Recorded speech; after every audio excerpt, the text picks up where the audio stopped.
the Americans tried to buy the U.S. Embassy. This has always been my favorite story. And the story goes that they said they wrote to the Duke of Westminster. The letter came back, gentlemen, you can have the embassy site once you give me back my lands in West Virginia. This is Cold War Conversations. If you're new here, you've come to the right place to listen to first-hand Cold War history accounts. Do make sure you follow us in your podcast app or join our emailing list at coldwarconversations.com. Sean Kelly is the author of Home Bases, Memories and Stories of US Military Bases Around London, which for the first time puts the spotlight on the history of many of the US military's lesser-known command and support bases that were located in or close to London. The bases, often known as Little Americas, are furthermore brought to life in a series of snapshot memories. We hear about the heroism of US personnel who were awarded the George Medal for bravery rescuing people caught in the Great Floods of 1953 in East Anglia. By contrast, we also hear about actor Larry Hagman, who played JR Ewing in the TV series Dallas, and how a murderer was caught by the watchful eyes of US medical personnel. The interview also covers memories of bases further afield, such as Upper Heyford, Greenham Common, Sculthorpe and Burtonwood. The battle to preserve Cold War history is ongoing, and your support can provide me with the ammunition to continue to keep this podcast on the air. Via a simple monthly donation, you'll become one of our community and get a sought-after Cold War Conversations drinks coaster as a thank you, and you'll bask in the warm glow of knowing that you're helping to preserve Cold War history. Just go to coldwarconversations.com/donate. Hello, I'm Nick Packham from Worthing in the UK. I support the Cold War Conversations podcast financially, as it's important that these stories and experiences from the Cold War are preserved before they're lost. Whether you grew up in the Cold War era or you're starting to look into what it was all about, there's something here for everyone. If a monthly contribution is not your cup of tea, we also welcome one-off donations via coldwarconversations.com/donate.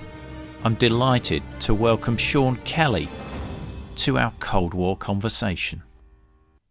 We've been trying to line this up for some time. I mean, I did meet you, I think it's probably about 4.5 years ago, on a tour of Upper Heyford, the ex-US Air Force base, wasn't it? Yes, and still probably one of the few that's got a Cold War listing for preservation here in the UK, the flight line area and the hardened aircraft shelters. And just still one of my favorite bases, actually. One of my favorite bases. Yeah, but it was a great day, really great day, and managed to get an episode out of it as well, which is always even better. A bonus. The Upper Heyford episode is episode 65. There will be a link in the episode notes for that. So, we're here to talk about your book, and this is where I grab it so that I make sure I get the title right. Your book, Home Bases, which is Memories and Stories of US Military Bases Around London. What's your personal link here? Well, a very personal link, because I was born on one of them, and I went to school on two others as a military dependent, effectively. As you know, World War II, we'll wind back if that's okay with you. World War II basically ended. The Americans went home, and at that point, it all seemed relatively quiet, but very quickly, the Cold War set on, and the Americans came back again. So in the early 1950s, you found people coming back and starting to build up the presence. And that just continued, as you know.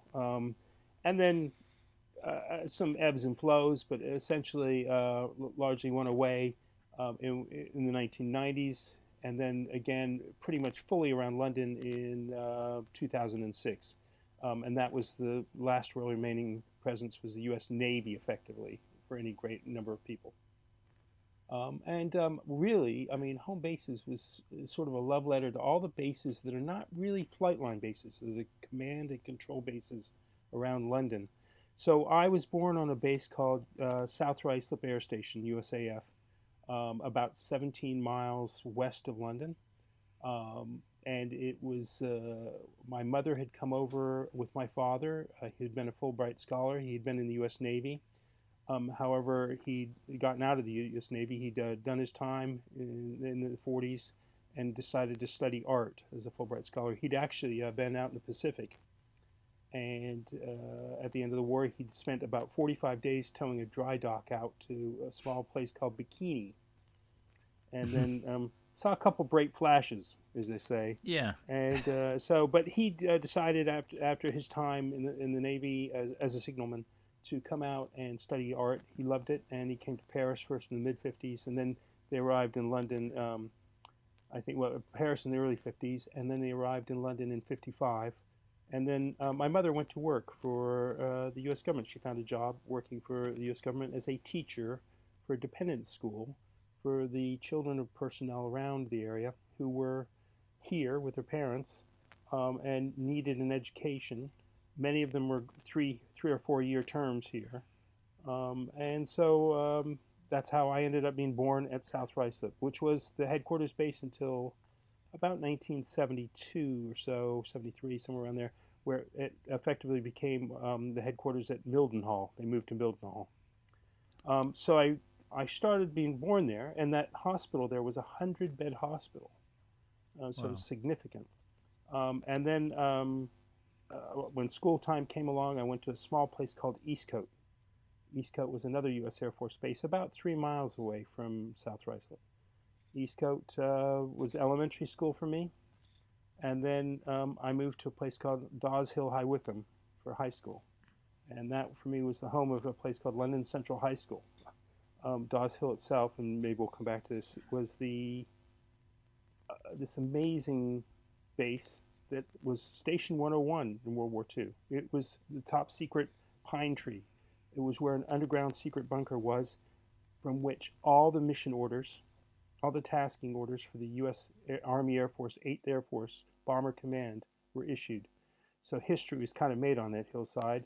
I spent 6 years there in school and then graduated, and then eventually went back to California for a few years and then came back and worked there again, actually. So a lot of history for me in this. And I think I'll preempt you by just saying that why write this book? Very simple.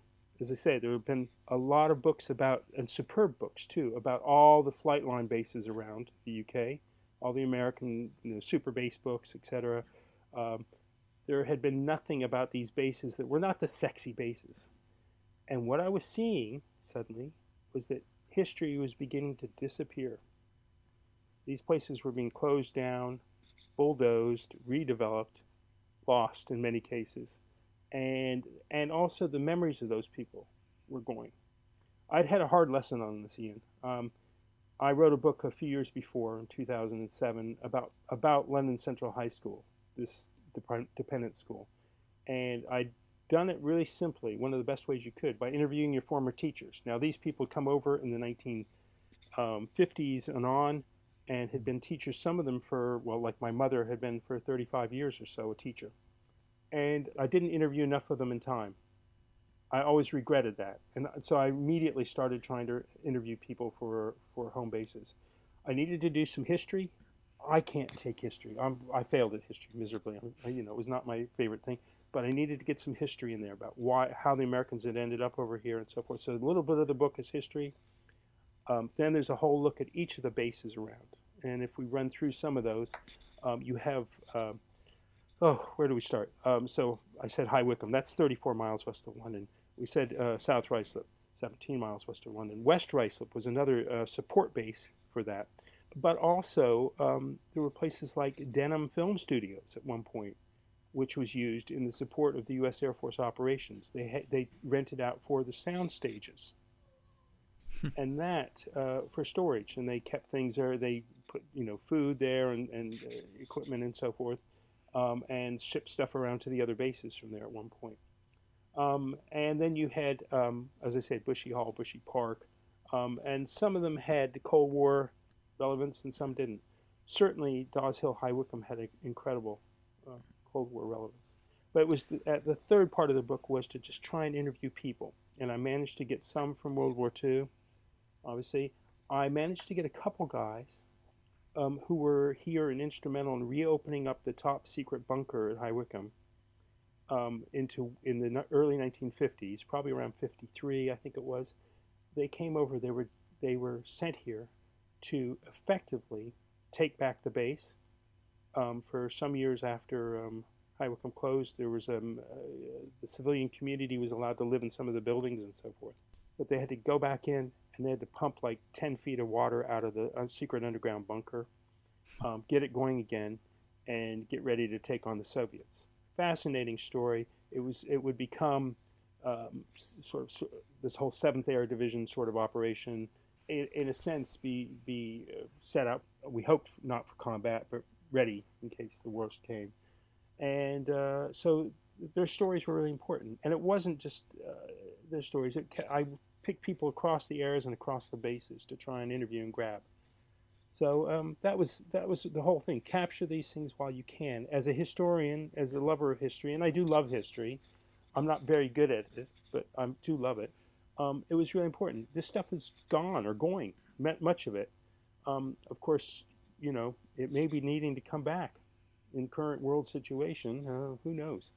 You're echoing there very much the reason why I started Cold War Conversations, was to capture these oral histories. And as you've probably experienced doing your interviews, there's nothing like hearing it from somebody who was there. Whilst books can be, effective mediums, and obviously your book is one of those effective mediums. I love audio. I love to hear somebody's voice, because I just think you get a lot more nuance and depth in the intonation, the pauses, and all of that you hear in the speech that you don't necessarily get from a book. I agree. I mean, one of the things is, of course, I should have recorded more of those people I interviewed. I didn't think about it at the time. It just was, to me, important to just get their words down. Sure, I interviewed a few of them and got the recordings, but I never thought, you've done a remarkable job with a podcast, because this brings it home to a whole new generation of people who like to access material that way. I don't know, this, Home Bases is a 444-page tome, and there's a lot in there. You have to read it carefully. It's tightly written in terms of not word-wise. Well, word-wise, no. It's 444 pages of words. But it's small, it's like 11-point print. And I was trying to pack a lot in, probably too much. But having that audio, having those experiences, hearing somebody pause is exactly what you say. You can get a lot out of that. The silence sometimes is telling as whatever anybody says. Yeah, absolutely. The silence can be far more powerful than the words that they're saying. But yeah, you're right. I mean, of those bases that you mentioned, I mean, Dawes Hill, High Wycombe is one that I'm certainly familiar with from the Cold War. But I think it's, I wasn't necessarily aware of how many US bases there were in London, because I think you think of a US base as being somewhere with a runway, whereas some of these places were not. They were like administrative units, I guess. Very much so. Administrative support. For instance, Eastcote. In World War II, that had been an outlying base for Bletchley Park, one of the Station X bases, I guess you call it. And a U.S. Navy had actually been there in World War II. Sometime up until probably the 60s or 70s, when the U.S. Air Force took it over, sometime I think in the late 50s there, it was not the prettiest of buildings. As a matter of fact, it quite often got mistaken, I think, in people's minds for a World War II camp called Eastcote. I think that's up in Yorkshire. But believe me, as a kid, this was a single-story building. It was all gray brick. It was ugly. We went to classrooms in there. But as part of the base, it was separated off into different things and had different uses over the years. As part of it, we were kept away from. Why? Because the 3rd Air Force had its mortuary there. So any Americans who died on bases over there would usually come to the 3rd Air Force mortuary at Eastcote, and they would be processed there by the mortuary team. And there is a memory or two in the book of that, and including, it was from there. And you ask about oral history. My mother, had told me a couple I thought they were urban legends. They weren't. There had been a case of a woman had come in, been brought in, an Air Force wife had been brought in, and she, was being processed to go back to the States when the mortuary person, who my mother knew, because he was a parent, I believe, of one of the kids she had, noticed that her fingernails were blue. Of course, you know what that means. No, I don't. Definitely poisoned. And it turned out to be a major case, and I think it was a staff sergeant was arrested. Turned out, I believe, that he had been having a relationship with a young British woman. She was a chemist of some sort. And anyway, he ended up doing, I think he ended up going back to Fort Leavenworth in the end. But we were never allowed in that area, just in case, God forbid, we saw a hearse coming in or something. But things like that, those sort of support operations were around. Of course, the base at Eastcote would later on go on to become, it would kind of shut down in the 70s, and the U.S. Marines would end up moving out there. Not the embassy Marines per se, but the security force detachment Marines, the guys who go to rescue missions and so forth. And they would end up having their barracks there. And so it was there was all sorts of different times, different uses for places. It is fascinating in terms of how you look at the changing, evolving things. People had different, as I say, different uses. And at some point here, the U.S. Air Force obviously came out in the early 70s, so a lot of things changed at that point when they moved to Mildenhall. The real takeover of some of those bases, West Drysup, Eastcote, High Wycombe, by the U.S. Navy happened in the 1990s, and they then finally in 2005 and 6 kind of got an order, and you'll read about it. It's one of the last chapters in the book. The captain of the U.S. Navy here in the UK at the time got an order to take everything to zero from the Pentagon, pretty much. Some admiral there. And I still think, and I've been quoted on this, I still think that was a major mistake. And even more so in the light of current world events as we're now facing with Ukraine in 2022. I think that was a massive mistake. But I would say that because I was very fond of all these places. So the U.S. Navy had its headquarters in London on North Audley Street, number 7 North Audley Street. A 6-7-story building there. It was a pig of a building. It was, I think, it had been maybe a hotel or something before it had been taken over in World War II. But there were stairways. Those people who served there will remember there were stairways that went nowhere. They went up about 3 steps and stopped, and then there was a wall. Some really unusual stuff. But that building has now been, they sold it off in 2006-7 after they were told to go to zero. They sold it off about the same time they were selling the U.S. Embassy. So this whole area of Grosvenor Square, which since World War II had been this sort of Eisenhower Platz, if you can put it that way, this whole America, little America, is no more there. 250 million or so for that building. And you see there were other little buildings too. So the admiral for the U.S. Navy here actually had a registered home since World War II at the next to the Wentworth Golf Course in Surrey. Not bad. Not And bad yeah, address. Of course, and they sold that one too for about 4 million, I believe, pounds. This is. So, and the embassy, the U.S. Embassy in London, of course, famously subject of a lot of speculation at times, being redeveloped now as a sort of hotel, I believe, by the Qataris, I think it is, and they've moved to Battersea, obviously, Nine Elms, Battersea. That building there, of course, was on like the U.S. Navy headquarters, was on a 999-year lease. The Americans tried to buy the U.S. Embassy. This has always been my favorite story. The Americans tried to buy it for years. They wanted to buy it, and it was owned by the Duke of Westminster, the late Duke, and now his son. So that whole area of Mayfair, owned by Grosvenor Estates. So apparently they had to pay an actual peppercorn rent a year on this, and for years the Americans were trying to buy it.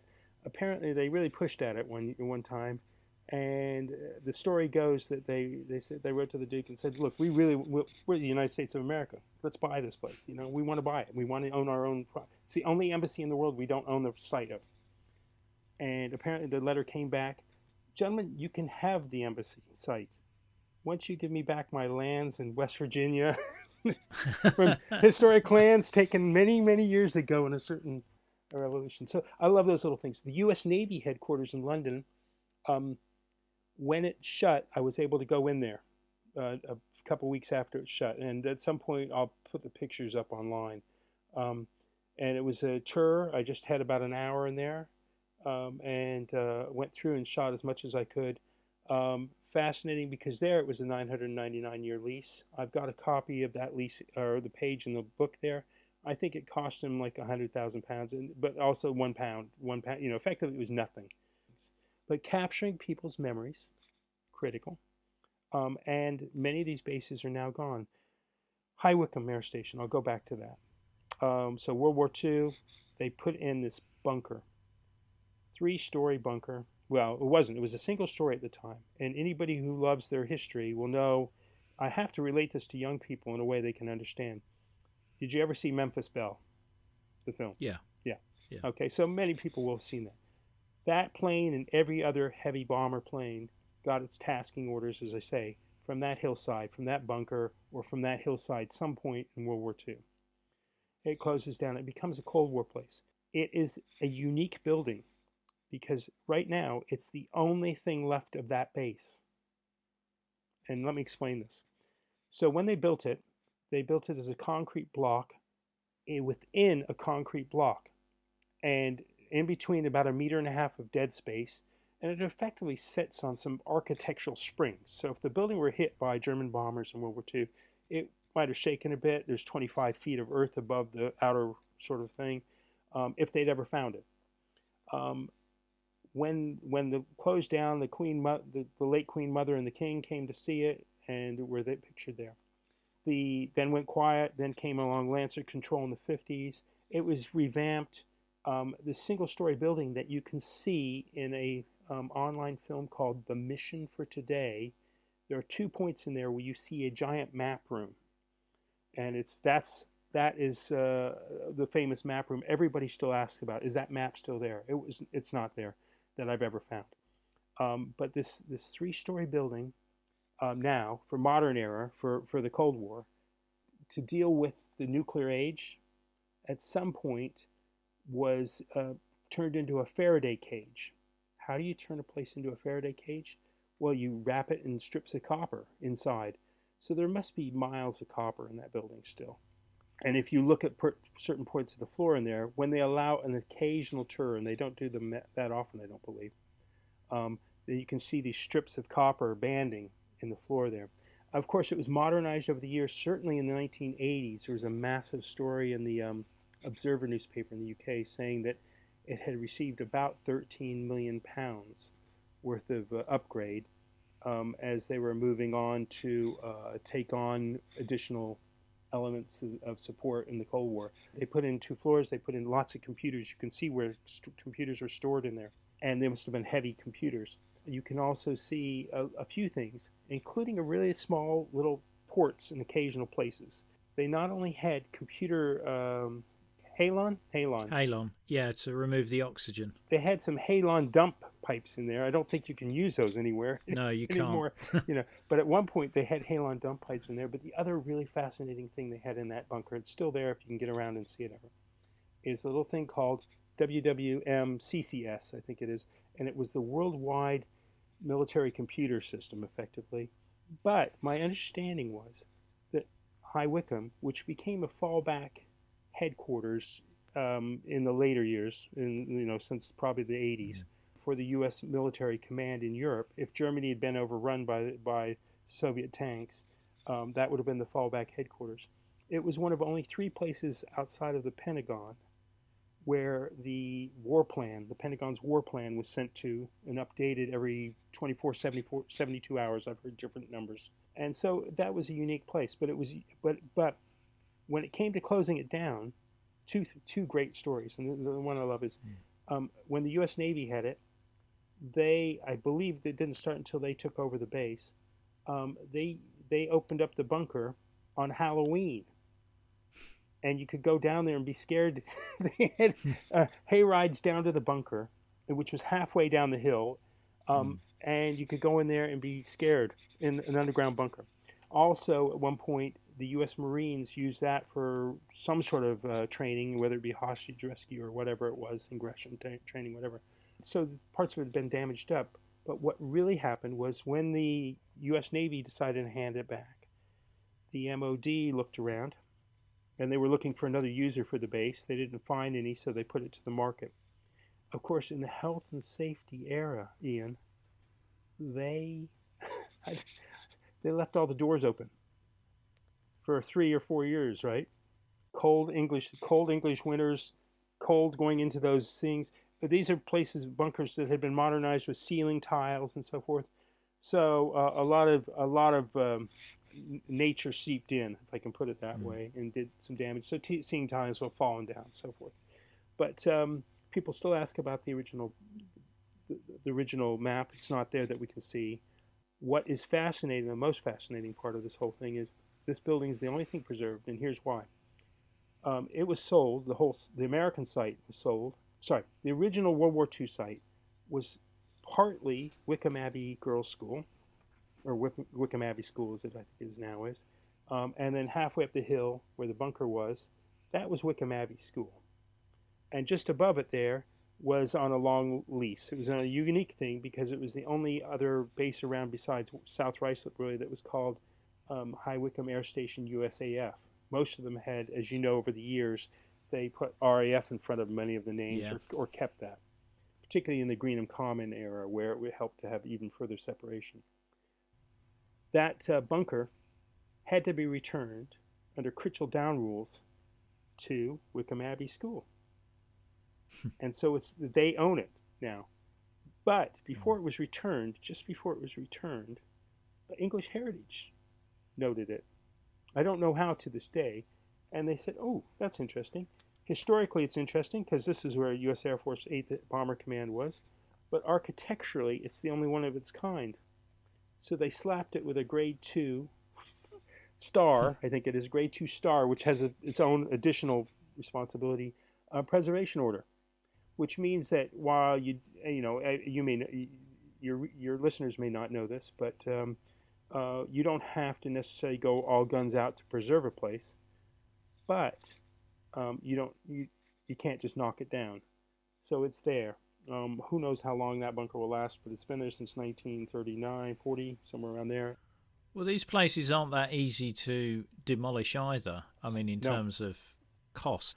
A number of these Cold War bunkers have been turned into like secure document stores and things like that. And certainly the tunnels under Warren Street and some of the other tube stations in London that were built as deep shelters, I think were converted into document stores. Never a cheap thing to do when you go underground, though. Never a cheap thing to do, and always a risk of fire and so forth.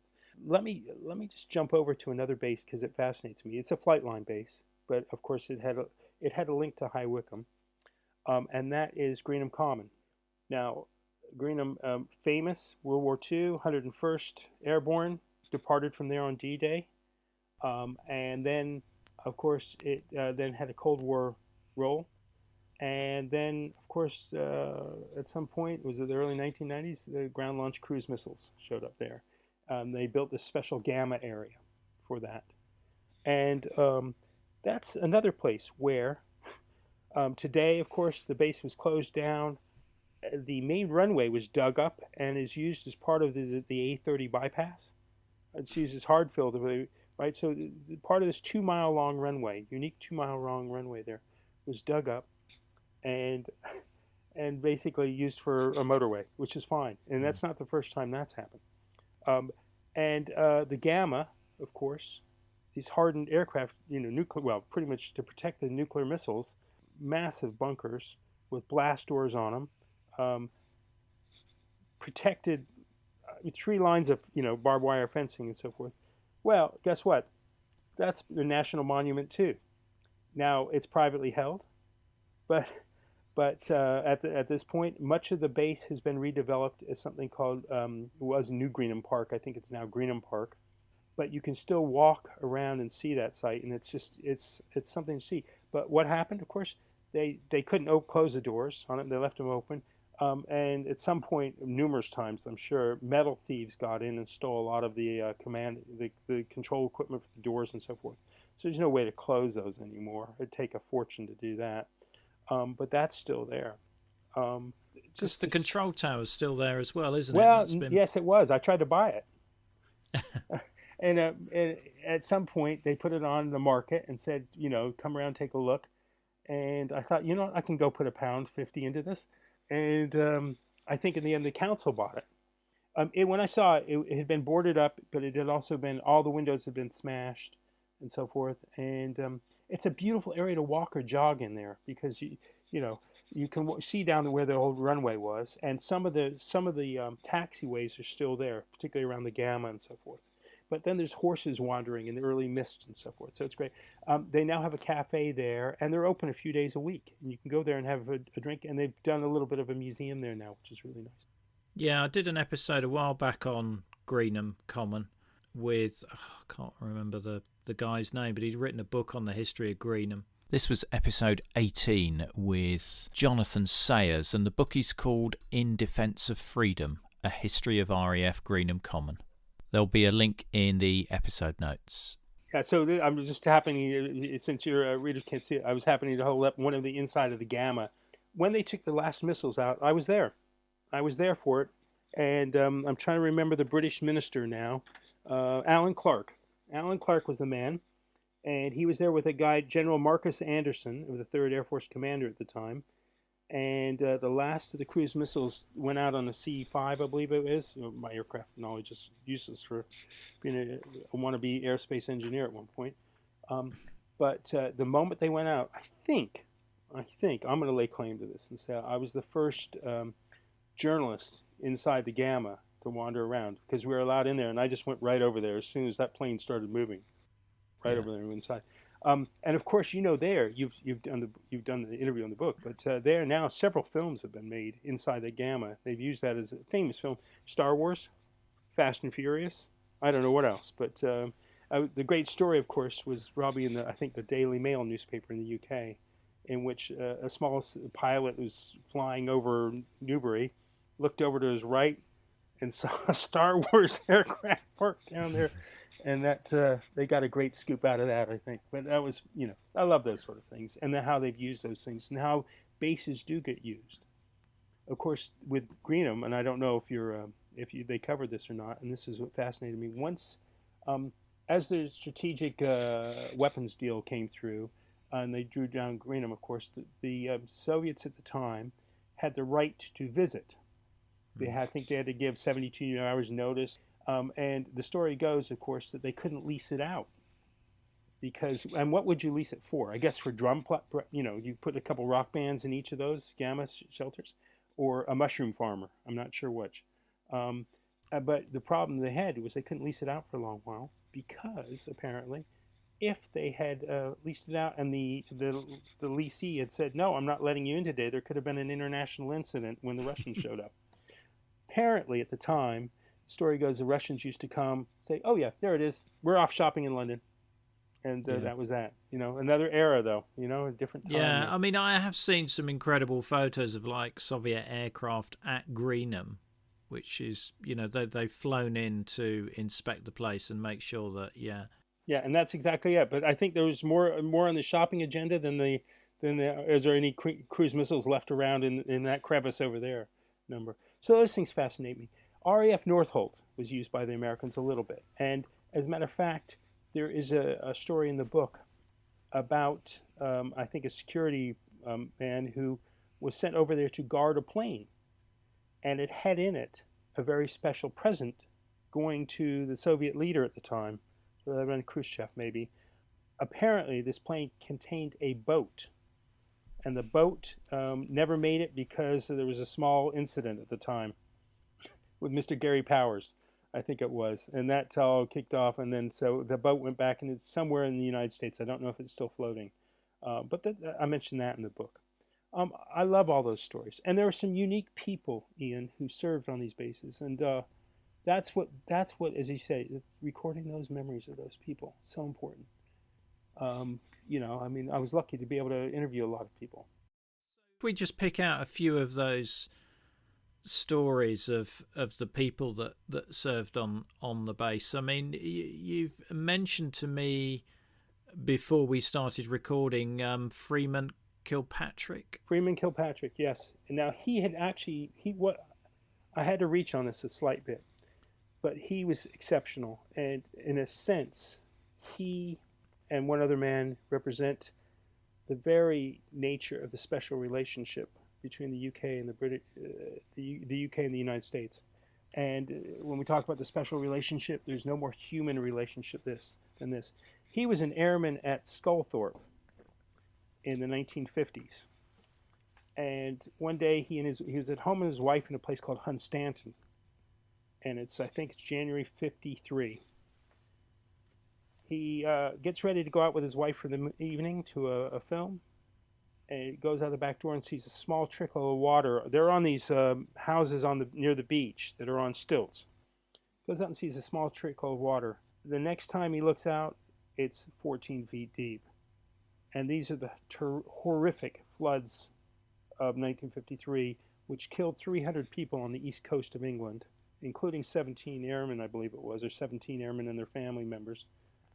And then went on and killed about another 1,000 in Holland and further down. This wall of water that built up, and the winds and so forth. It was just an exceptional thing that happened. He went out and rescued people, and kept trying to rescue people. And as a matter of fact, when he made it back to his house barely, it was floating away, and he and his wife and child had to get up on the roof of the house, and they were rescued some hours later, I believe it was. Likewise, another airman named Rhys Leeming, helped rescue numerous people. Both men and there are only 2 of 5 ever in the U.S. military, received the George Medal for bravery, and that's not the George Cross, which can only go to British military personnel. It's the George Medal, and even though they were American military personnel, they could receive it because they were allowed to, and they were presented this. And that had a massive impact on his life. But it wasn't just that. He had something else happen with a family member that brought him to London and to one of the London hospitals. It is, to me, one of the most moving stories ever. Now, I have to say that I was managed to interview him before he passed away. I didn't ever interview Rhys Leeming, sadly. And a few years ago, his family, his son, and their family took the decision that they wanted to send his medal back to the UK, and they've sent it to the Sculthorpe Heritage Centre. And Ian Brown there, who runs that, received this medal from them, and he's just been blown away. Well, upon hearing that, I have to say, the family of Rhys Leeming said, we'd like to send our medal back there too. And these are significant medals. These are without a doubt significant medals. There's another thing that the museum has. So they have 2 George medals now at this museum. That's so important. The curator, Ian, received a small call from somebody saying, I need to come look at the museum. They came along, looked, and said, you're going to have a visit tomorrow. And effectively, Her Majesty the Queen came on a private visit to see the medals that had been given out in her name. She hadn't been able to give them herself, but at the start of her reign, at the very start of her reign. So what an incredible thing. And those are available to see there. That personifies that relationship. So that's one thing there. I think you probably want to ask me about who else? Well, you had Ellis Rollet. Yeah, I'll mention Ellis. Ellis was a cousin of my mother's, actually. Now, he was a doctor. He'd come, I think he was on 2 times over here. He's in the book. And the reason I picked him was because something unique happened with him. And this goes to another link. So he was stationed at South Ruislip at the base hospital there for a few years. I think it was 57 to 59 was probably the key time. and he had learned a hard lesson in one of the New York hospitals when a patient had um, died on him and he couldn't save her fast enough. They, I don't know quite the detail, but it's sort of in the book there. But then from that time on, he'd always carried a scalpel when he was on his rounds. And I think he had a staff sergeant come in who had a massive pulmonary. And because he had that scalpel on him, he went right over, and having had this training, a lot of training in New York hospitals at that point, um, he cut him open there and then and did the UK's first open heart massage here. Wow. So he held a man's heart. You can imagine this in the late 1950s. That was national news. And I think that he was absolutely mobbed by press, tabloid press, saying, you held it. What's it like? And he'd done the first time it had happened here in the UK. He was really embarrassed about it, but he'd saved the man's life. And that goes to point to two other things actually. One is this. One is that there were a lot of links and a lot of research done by doctors here on flu and colds and so forth. And they were able to meet with the top London doctors. And they had some of those top doctors, some surgeons, some really expert people, gynecologists and so forth, who would come and do stints at the hospitals. That hospital there also had some great visitors. I think Muhammad Ali was one of their visitors at one point. So they saw a lot of people there. I never saw him because I was a baby. But there was one other case in the 1950s, and this is Cold War stuff. A nurse was over, and it was I want to say October '53 maybe. A terrible train accident happened. The Harold and Wealdstone train crash. It wasn't just one. It wasn't two. It was three trains that hit each other. The word went out. The hospital's 4 or 5 miles away from this thing. Word went out. There have been a lot of fatalities and a lot of people injured. Can you send help? They threw up a nurse. Her name's Abby Sweetwine. She's passed now in 2009, I think it was. She threw stuff into her bag along with other airmen, and she and these guys all went over there and they started working on the platforms. She immediately recognized a problem that wasn't recognized, I guess, in the UK at that point, and that was that they were giving morphine to patients on the platforms. And the fear was that you could get double morphined, which was not a really good thing, I gather, from medical speaking. So what she did was she took her lipstick out of her purse, and she began to put M's in red lipstick on each person's head, which meant that they'd had morphine, and she told each crew this. I don't know how it all came about, but whatever she did that day made a massive difference, and it actually apparently was taken on board by the NHS after that, and they also made sure that people were never over-morphined, I guess it is, again. So those are the medical sides. It's just little links there. Probably the last one I'd mention is Larry Hagman. He's my star guy. I managed to get a hold of Larry Hagman. I'd always heard a story that Larry Hagman had served on a U.S. Air Force base in England. Just explain to listeners who Larry Hagman is. Larry Hagman is probably most famous in the UK for being JR Ewing in the TV series Dallas.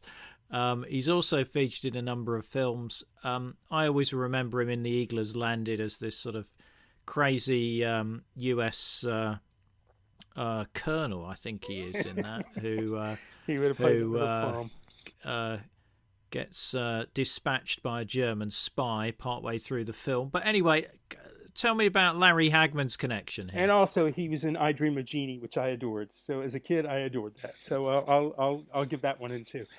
Look, Larry Hagman had come over to London in the 50s. He had been the son of a famous actress named Mary Martin. Some of your listeners will remember that she starred in one of my favorite movies of all time, I think, South Pacific. Big production, Rodgers and Hammerstein, so forth.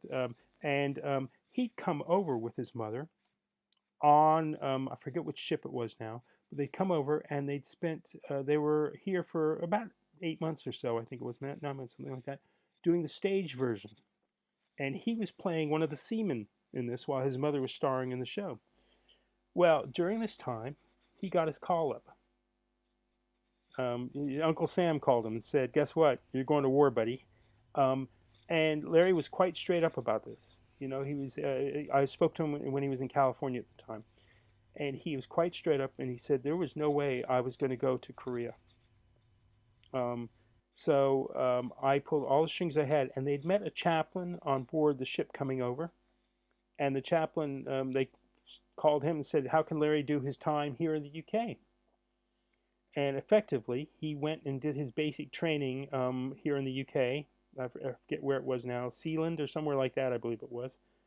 He was able to do his 6 weeks or 8 weeks of basic training out there. And then he came to U.S. Air Force headquarters at South Ruislip, and he spent 4 years there. Larry told me he had a barracks room there. He never slept in it one night. I think the U.S. Air Force got this thing in 1949, this base, and it was going to be a factory. And so some of the barracks rooms were like just rooms with 4 beds in them, and then no ceiling on it. There was a wall, and then there was. He said he never, and of course he had the money and to spend his time in Swiss Cottage, so he ended up doing taking over the role that you see him in I Dream of Genius, sort of entertainment officer, I guess you'd say, for the U.S. Air Force, and he'd arrange sorts of things. Now, he always said that he did 5 years in the military, 1 year on stage in London with the U.S. Navy, being Seaman Quail in South Pacific, and the other 4 years, guess what, with the U.S. Air Force. He did not like authority, and he really just spent as much time as he could out in the field. And this was really important because when he would go out and do some of these competitive shows, these USO sort of shows where they would compete for prizes and so forth, to go to a talent show, to go on to the biggest European military show. And he really loved that. But it was so important to him because guess what? He met his wife, a Swedish fashion designer here, and it was after one of those shows that he doesn't remember where. He didn't remember where. They pulled the car up in a field somewhere, and he proposed to her there. And of course, that was a very long Hollywood marriage. That was a really long one. So that was a bit of a celebrity thing. But Ian, there are so many stories that people have, and there's so many that I never captured, that I'd love to capture. And they're good and bad. There's happy and sad. There were 2 great clubs in London. There were a lot of clubs in London. There was one great club in London called Douglas House in Bayswater. That was the enlisted men's club in London. And today I think that's the Lancaster Gate Hotel, not the very tall one near Lancaster Gate. It's one further up just off a place called Leinster Terrace on Lancaster Gate. There was also the Columbia Club. That was the officers' quarters for 25 years or so, and it had moved from another place in Mayfair. They had, at the Douglas House, the story goes that they had senior ranks trying to get in there because they had some of the coolest bands come to play there. Ike and Tina, I think, came, Turner, really big names came there to play. And that was a very popular place with apparently young ladies around London who wanted to meet an airman. The book Douglas House by Gerald A. Collins, who Sean interviewed for Home Bases, can be found online, recounting Collins's own memories of the place and his time there. You should be able to find it on abe.com. I'll leave a link in the episode notes. There are little places like that, and then there are little monuments around, of course, and little, there are proper monuments and some things you'd never even think of that are around. And I was trying to pin all those down. I could do a whole another 10 years on it, but I won't, I don't think. Those places, the changes, at one point, I guess you saw it build up from 10,000 people to about 70 or 80,000 in the peak of the Cold War here in the UK, something like that. Of course, 250,000 probably, and maybe 1 million going through here in World War II. But 80,000 might be a number for the bases. Sculthorpe had 10,000 on it. We didn't even mention a place called Burtonwood, which is further up north, but it's important. Well, that was a huge I mean, that's not far from where I live, and they've got a small museum there. And I did an episode on that as well. The Burtonwood episode is episode 74. There'll be a link to it in the show notes.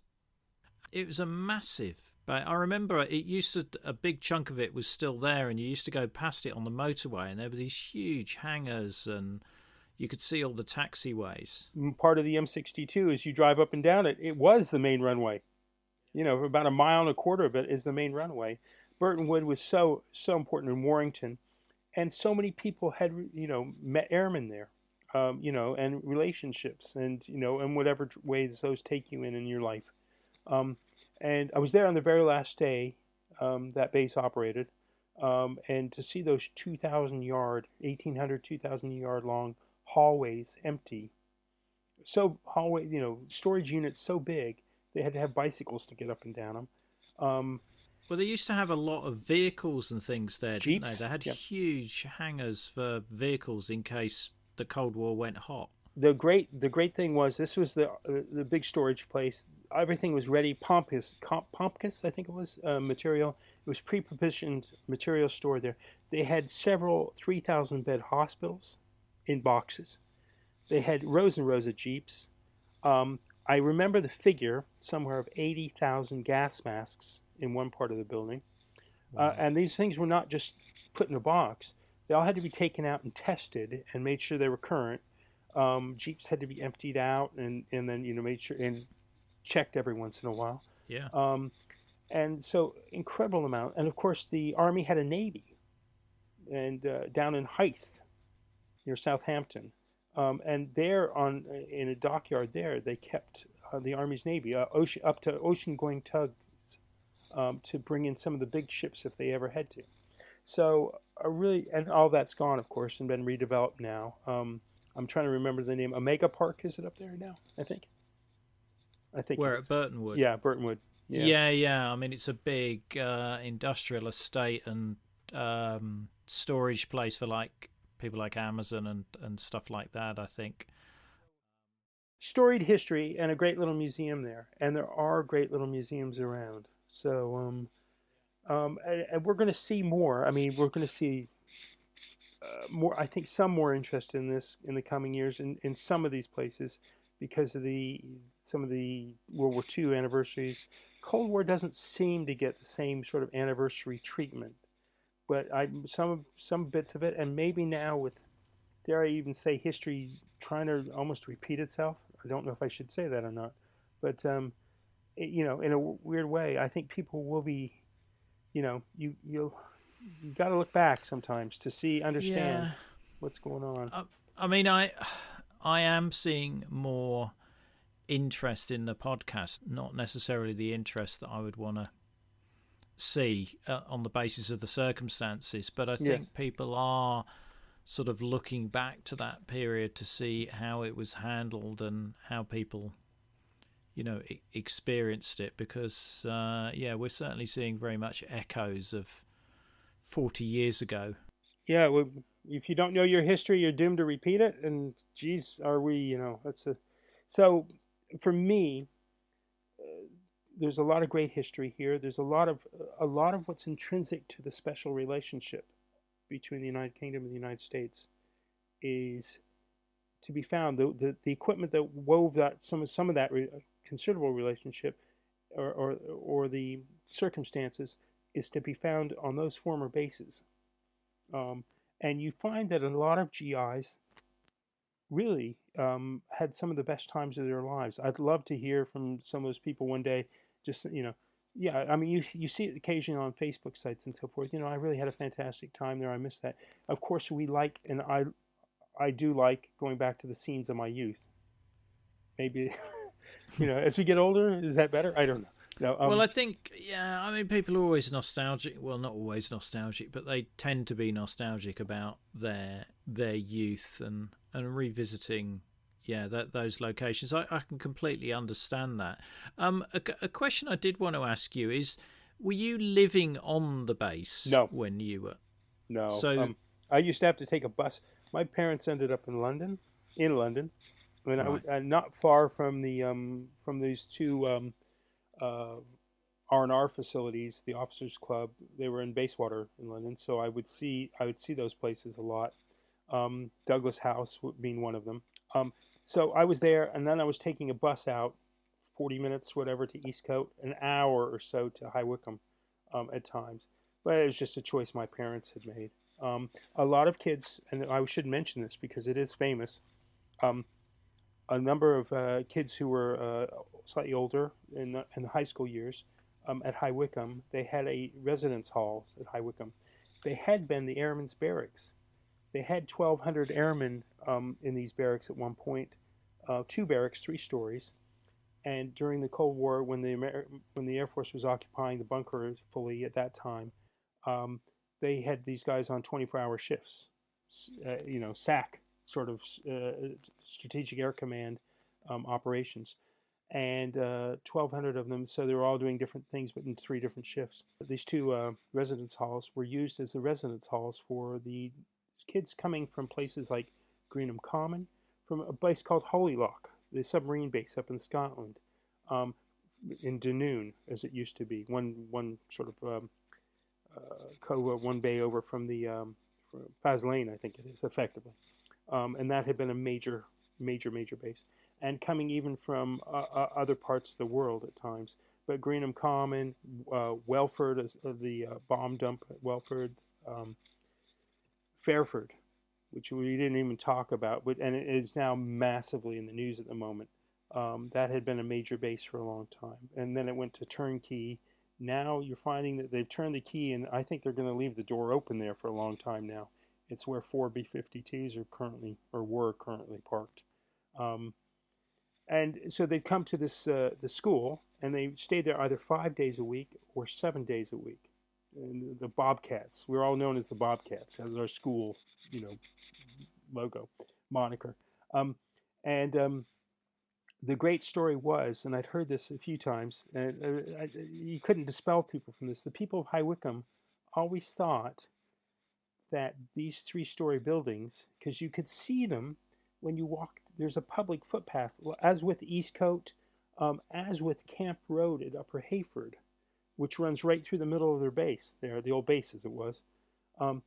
There were public footpaths through these bases, and you could see these buildings from there. And one of the rumors that was going around apparently in High Wycombe was that these were not residence halls or barracks at all. And when the schools were operating, they had the boys' dorm and the girls' dorm, Trinity Hall and Mansfield Hall, or Mansfield Hall and Trinity Hall.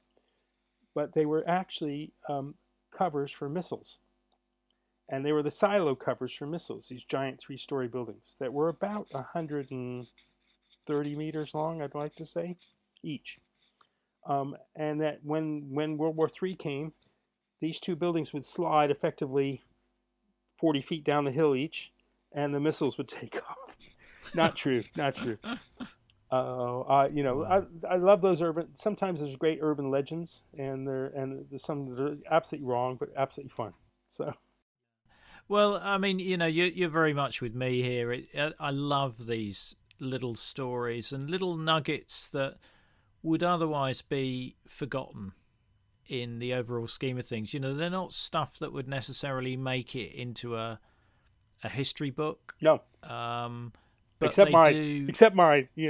Yeah. Well, I love this sort of stuff. But as you said, it does underline some aspects of the special relationship between the UK and the US that people don't know about on a much more human scale rather than on the big, presidents and prime ministers scale. Let me tell you about something that is very, and I always love this one. It involves High Wycombe again. The base itself has been redeveloped by Taylor Wimpey, so it was sold off by the MOD. 500 homes on there. The mayor of High Wycombe, on her very last day, I think it will be coming to what's now called Pine Trees. The original secret bunker was called Pine Tree, all one word. This is Pine Trees, a whole community, to celebrate the new community.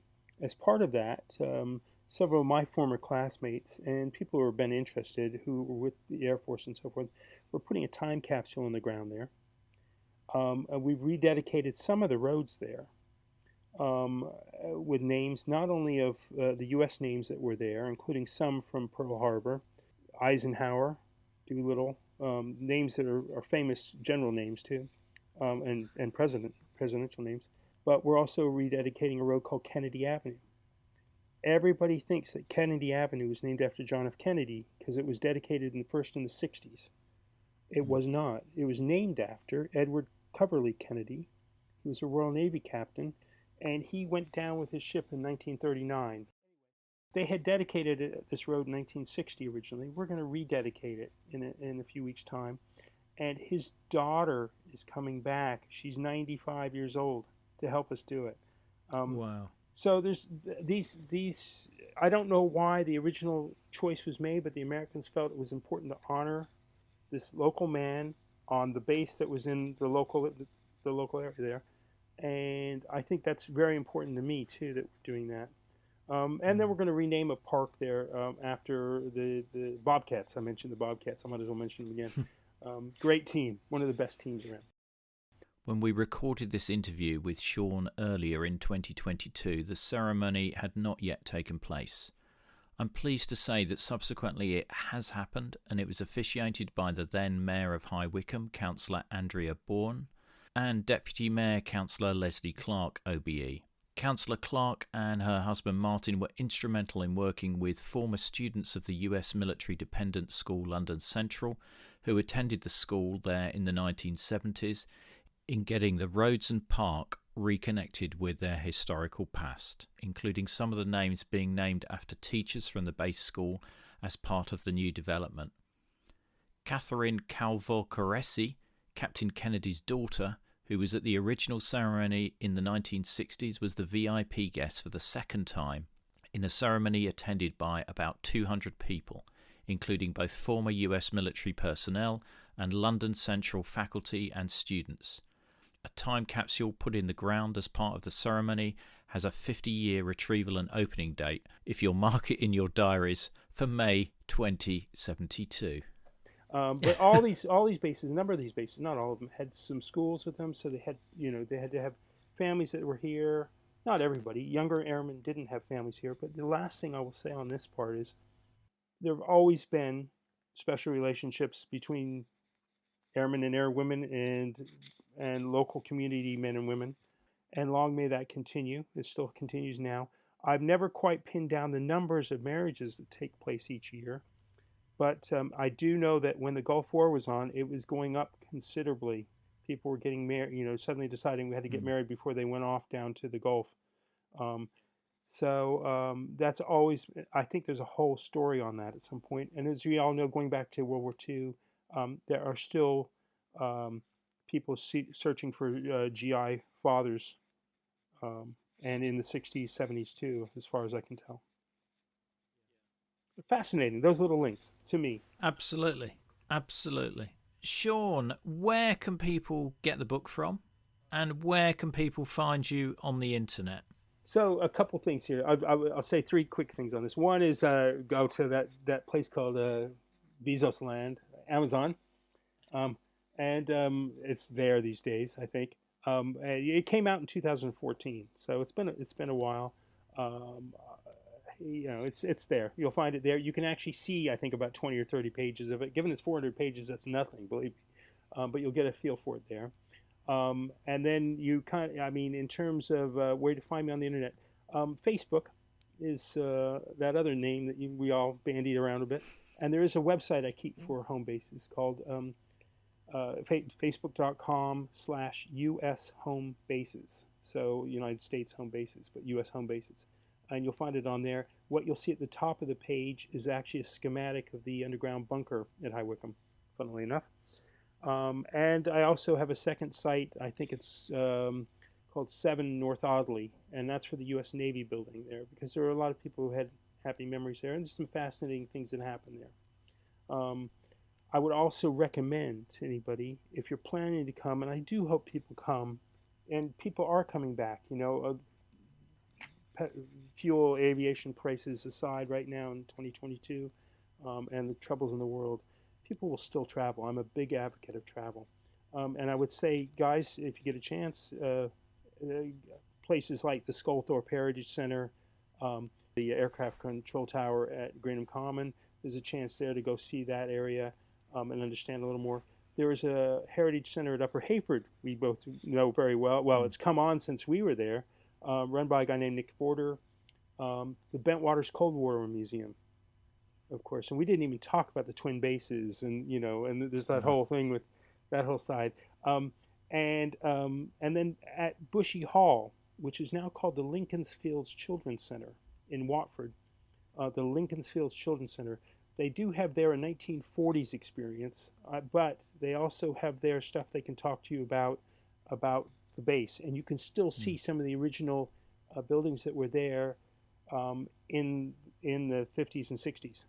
So I think there's a whole thing here that there's an opportunity to do. So yeah, get out there, see these things, and you and I need to meet again at some point. We do. We absolutely do.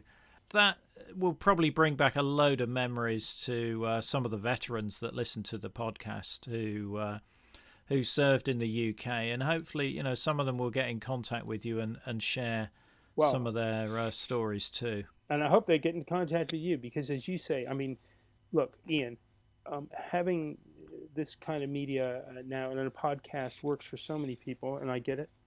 For me, it was great to write a book about it and put it in hard black and white somewhere, and along with lots of pictures, and try and just capture these things before they're gone in memory. And that's my biggest call, my plea to your listeners would be: write your memories down, or put them down, record them down, video them down. Don't be scared to not do these things, because it's the only way you can transfer knowledge, transfer experience, save something if you have family or next geners, as I call them, and give them something to understand more about you. Don't miss the episode extras such as videos, photos and other content. Just look for the link in the podcast information. The podcast wouldn't exist without the generous support of our financial supporters, and I'd like to thank one and all of them for keeping the podcast on the road. If you'd like to help the project, just go to coldwarconversations.com/donate. The Cold War conversation continues in our Facebook discussion group. Just search for Cold War Conversations in Facebook. Thanks very much for listening, and see you next week.